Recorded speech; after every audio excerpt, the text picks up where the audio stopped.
INECA són les inicials de l'Institut d'Estudis Humanístics Miquel Coll Alentorn. Té forma jurídica de fundació i vol ser sobretot un institut de formació política, obert més enllà de les fronteres del partit, i de fet hi ha participat gent i participa que no té res a veure en allò que fa referència a militància amb Unió Democràtica de Catalunya. Es crea INECA perquè jo crec que Unió Democràtica, i així ho he defensat sempre, és un partit que exigeix més formació que d'altres forces polítiques. Sempre he dit que militar a Unió no és fàcil, perquè no és un partit qualsevol, amb tot respecte a totes les altres formacions polítiques. És un partit d'arrels nacionalistes, de conviccions, òbviament, en defensa de la personalitat nacional de Catalunya, però amb una clara vocació ideològica, humanística, social cristiana, i per tant vàrem creure que calia formar la nostra gent i projectar des d'aquesta formació els continguts del partit a la societat. Es diu Coll Alentorn per dues raons, o per tres raons, com a mínim. Primera, perquè és el nom d'un dirigent important del partit, que és el que, d'altra banda, ha estat d'enllaç entre l'antiga generació de l'any 31-32, entre el Coll Alentorn i Democràtica, i els actuals dirigents, perquè, a més, com saps, Llibert, el senyor Coll, perquè tothom li ha dit senyor Coll, tenia una obsessió especial pel tema de la formació, i per tant sempre ens feia una crida a la necessitat de formar-nos. Aquest és una mica el sentit del per què es crea INECA i per què porta el nom de Miquel Coll Alentorn i per què Institut d'Estudis Humanístics.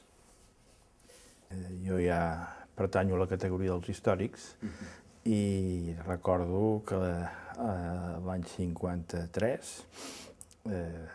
el primer contacte és amb un senyor que em diu llegeix aquest llibre, d'un filòsof demòcrata d'inspiració cristiana, el Jacques Maritain.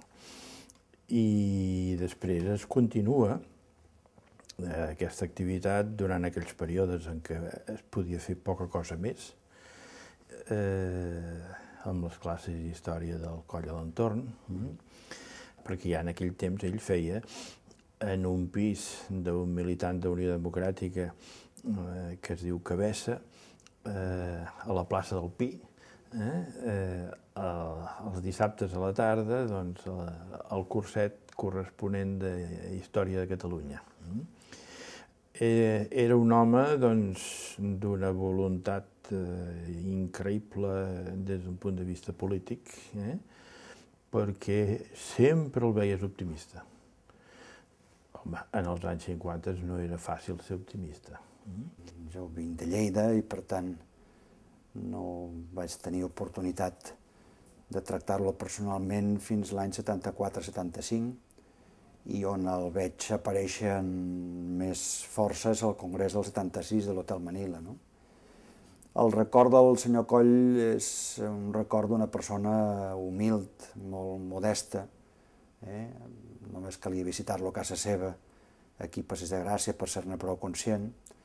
Una persona molt metòdica, molt constant, que intentava fer de la política pedagogia. Ell és dels que considera, jo també, que la política sobretot és pedagogia, i sempre va intentar, en la seva manera de ser i d'actuar, fer-ne pedagogia.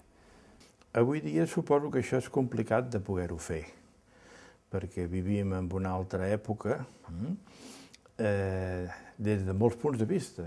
Vull dir, jo, per la meva edat, he tingut el privilegi d'assistir a una sèrie de canvis de civilització.